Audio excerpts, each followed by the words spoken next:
बोलिए सद्गुरु देव की जय।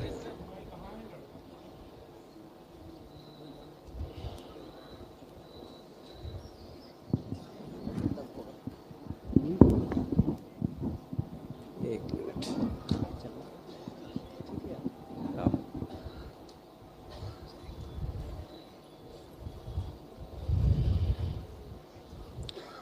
परम आराध्य सद्गुरु अभिलाष देव जी को स्मरण करते हुए मुद मंगल में पूजनीय संत समाज इस सत्संग की सरिता में निमज्जन करते हुए सम्माननीय भक्त सज्जनों,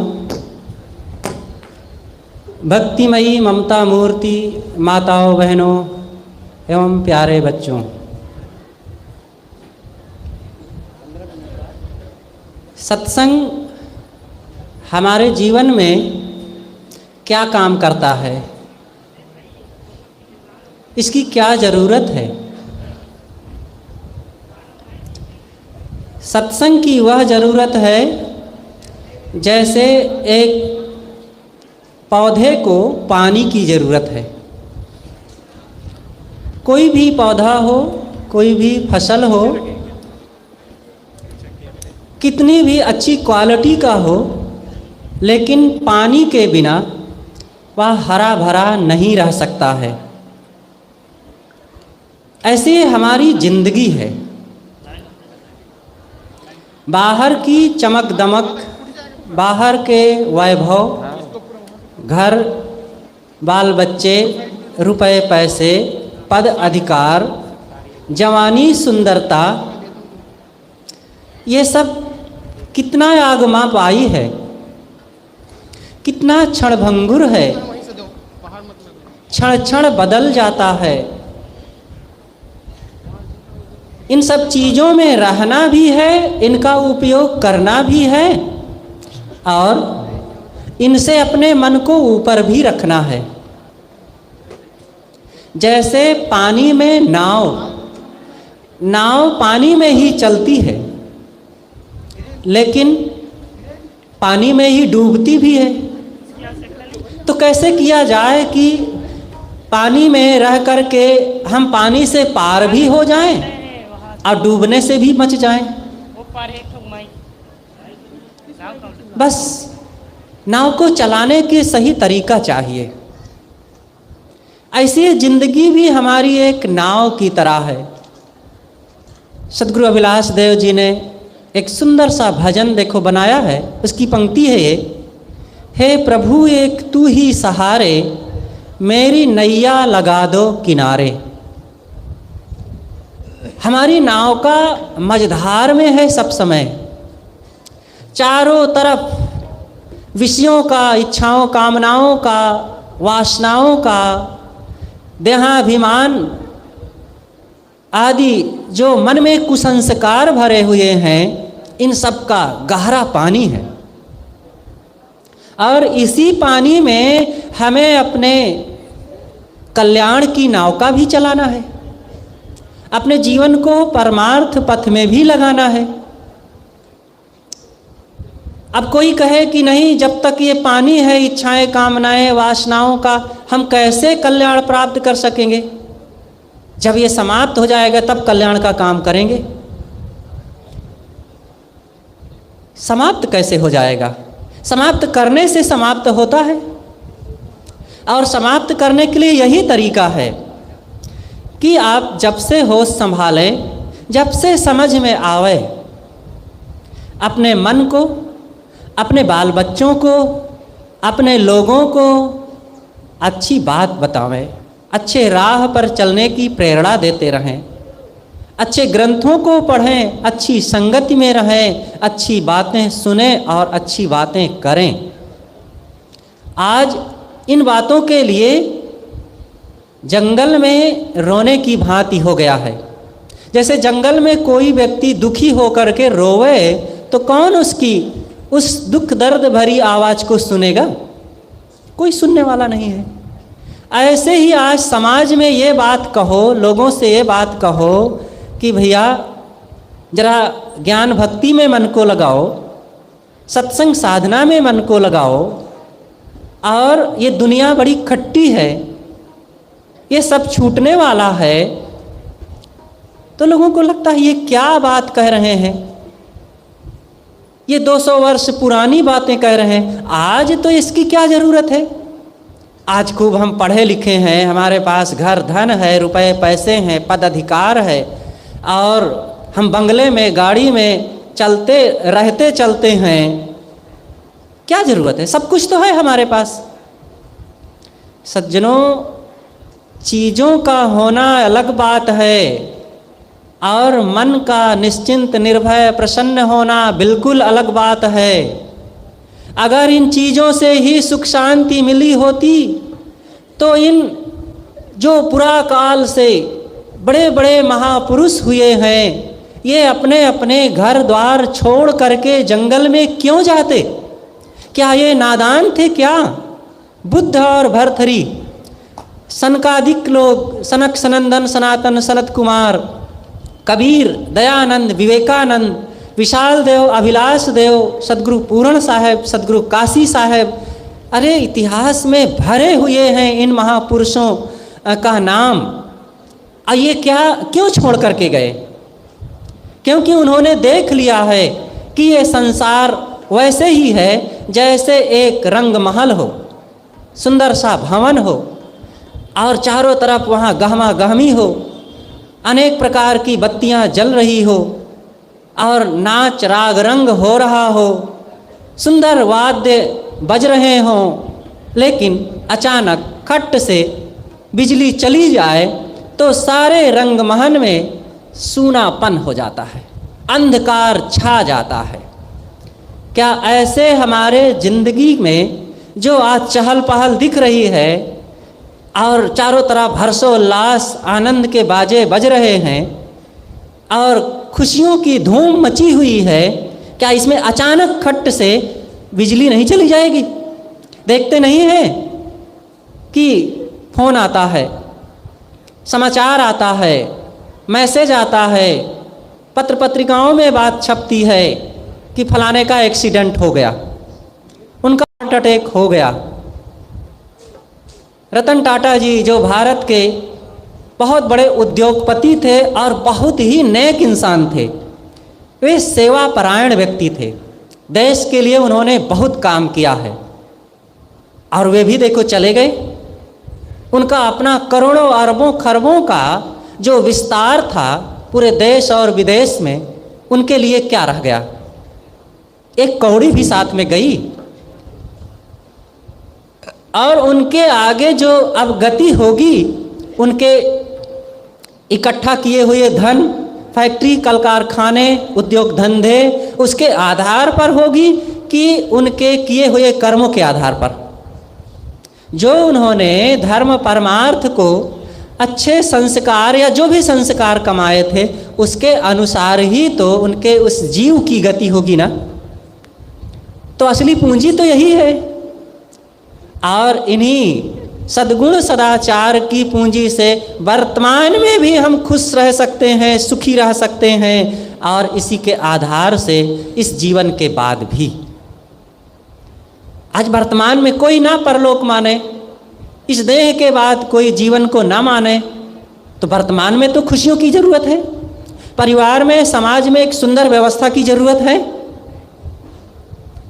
आखिर जब सत्संग में आप आएंगे आपको सद्बुद्धि मिलेगी, सदकर्म करने की प्रेरणा मिलेगी, धैर्य संयम सहनशीलता त्याग विनम्रता गम क्षमा संतोष की बात जब सीखेंगे तब आप अपनी पत्नी से, पति से, बच्चों से, बहुओं से, सास से उसका बर्ताव करेंगे तो उसका फायदा तो मिलेगा घर परिवार में, और सुंदर माहौल बनेगा परिवार में, और हंसी खुशी की ज़िंदगी जी सकेंगे।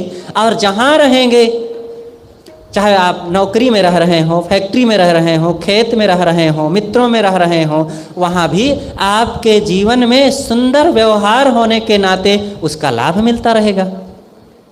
इसलिए हम सबको बड़े प्रेम और उत्साह के साथ संतों में, सत्संग में जा कर के अपने लोक और परलोक को उज्जवल बनाने का काम करना चाहिए। सदा ना रहा है, सदा ना रहेगा जमाना किसी का, नहीं चाहिए दिल दुखाना किसी का। ये हमारा जो समय है आज का, ये ऐसे ही नहीं रहेगा। बुढ़ापा चला आ रहा है तेजी से, शरीर में बदलाव हो रहा है तेजी से, आँखें, हाथ पैर, कमर सब कमज़ोर हो रहे हैं, छीड़ हो रहे हैं।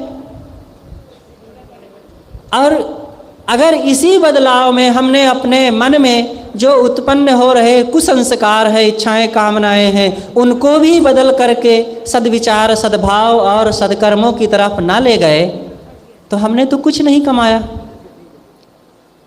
जैसे खाली आए थे वैसे खाली चले जाएंगे, और हम आप ही नहीं, पहले के लोग चले गए, हम लोग भी चले जाएंगे। इतने लोग यहाँ बैठे हैं, कई हजार लोग हैं, इसमें से कोई एक व्यक्ति है जो कभी ना जाए, कोई एक व्यक्ति हो जिसको बुढ़ापा न आवे, मृत्यु ना हो, उसके शरीर में कोई तकलीफ ना हो, कभी उसको इच्छाएं, कामनाएं, वासनाएं ना सताती, कोई एक व्यक्ति तो होना चाहिए। नहीं मिलेगा। सब तो अंदर से पीड़ित हैं, सब अंदर से जल रहे हैं, सबको वो व्यथा है। तो भाई जैसे रोग सबको एक समान है, चाहे वो गरीब हो, अमीर हो, हिंदू हो, मुसलमान हो, स्त्री हो, पुरुष हो, ब्राह्मण हो, शूद्र हो, भारतीय अभारतीय कोई भी हो, सब में एकता है। ये कहने की बात है कि हम हिंदू मुसलमान हैं, हम ये हैं वो हैं, कुछ नहीं। हम मनुष्य हैं और मनुष्यता के राह पर चलें। हमारे ऋषियों ने, गुरुजनों ने, महापुरुष संतों ने यही उपदेश दिया है। मनुर्भव दिव्यम जन्म, मनुष्य बनो और दिव्य जन समाज पैदा करो। और मनुष्यता की पहचान यह है कि हम दूसरे के दुख दर्द को पहचानें, सबके साथ सुंदर बर्ताव करें। सद्गुरु कबीर का जो उपदेश है वो यही है। घाव काहि पर घालो, जित देखो तित प्राण हमारो। किसको चोट पहुंचाया जाए, किसको दुख दर्द दिया जाए, किसको धोखा दिया जाए, सबको तो अपने अपने कष्ट लगते हैं, दुख लगते हैं। तो सुखी बनो और दूसरों में सुख दो। जो हम चाहते हैं वही दूसरों को दें। और इसके लिए हम अपने निकट से शुरू करें, अपने घर से, अपने परिवार से, अपने ही बाल बच्चों से और अपने जीवन से। सब कुछ बदलता जा रहा है, जीवन हमारा बदलता जा रहा है, लेकिन इस बदलाव भरे संसार में निराशा की जगह नहीं है कि हम ये सब सोच करके, सुन करके सिर पर हाथ धर के बैठ जाएं। हाय, अब तो ये सब बदल रहा है, बुढ़ापा आ रहा है, हाथ पैर ढीले हो रहे हैं, आँख कमज़ोर हो रही, सब मर जाएंगे, सब छूट जाएगा, अब क्या होगा। अरे ये सब, इस निराश होने की ज़रूरत है। दूसरी बात यह भी तो है, एक आपके साथ ऐसी चीज़ है जो कभी नहीं बदलने वाला है, कभी नहीं आपका साथ छोड़ेगा, और उसमें दुख नाम की चीज़ भी नहीं है। वो है आपका अपना आत्म अस्तित्व, अपनी चेतना, आत्मा। और वही है जिंदगी में, जिंदगी का राज पाना चाहिए। मन और इंद्रियों को स्वश रखना चाहिए, असत्य और आसक्ति का त्याग करना चाहिए, अपने को जान करके मस्त रहना चाहिए। तो ये एक नियम है, मन और इंद्रियों को स्वश रखो, दुष्कर्मों को, बुराइयों को, दोषों का त्याग करो और अपने आत्मा का ज्ञान प्राप्त करो। और इन सब बातों का बोध, ज्ञान, शिक्षा कहाँ से मिलेगी? हमको या हमारे बच्चों को, हमारे समाज को?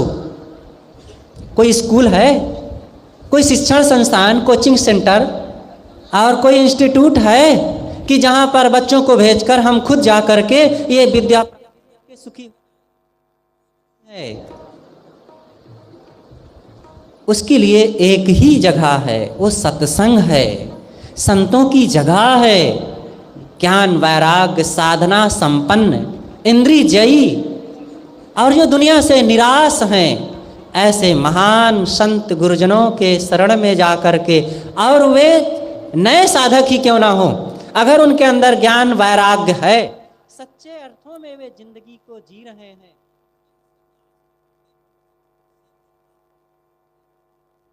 इसलिए हम सब लोग ऐसे संतों गुरुजनों के पास जाकर के जिंदगी की वो आध्यात्मिक ऊर्जा को प्राप्त करें, और ये ऊर्जा हमारे लिए वर्तमान और भविष्य के लिए सब प्रकार से मंगलमय होगी, कल्याणदायी होगी। और ये काम हम सब लोग बड़ी निष्ठा से करें और इस बात को अपने बाल बच्चों में भी प्रकाशित करें। आज का समाज, आज के जो बच्चे बहुत तेज़ी से बहिर्मुखी हो रहे हैं, दुनिया के उस अंधी दौड़ में भाग रहे हैं। सज्जनों, अगर हम इस दौड़ में उनको बदलेंगे नहीं, कुछ नई चीज़ नहीं देंगे, नई प्रेरणा नहीं देंगे, तो इसमें हम ही तमाचा खाएंगे।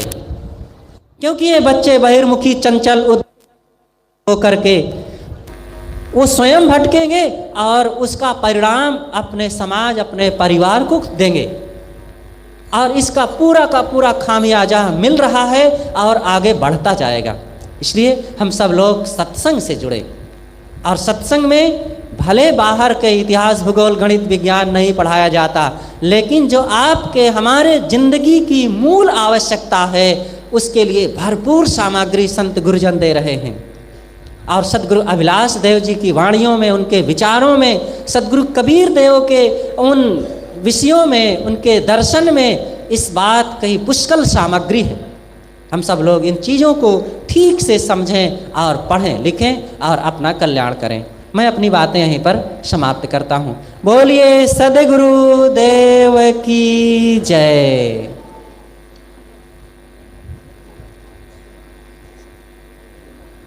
हमारे बीच, हाँ आप ही बता दीजिए, हमारे बीच हमारे कलाकार जो भजन गायक हैं, छत्तीसगढ़ से पधारे हुए हैं, हमारे भक्तराज श्री गुरुशरण जी। आप सब लोग उनसे सुपरिचित हैं, प्रतिवर्ष आते हैं, आपके सुंदर भजनों से सब लोग लाभान्वित होते हैं। तब किसको दें? भैया सेटिंग हो गई? और विराजमान हैं, हम आप सब लोग उनके सुंदर भजनों से लाभान्वित हों।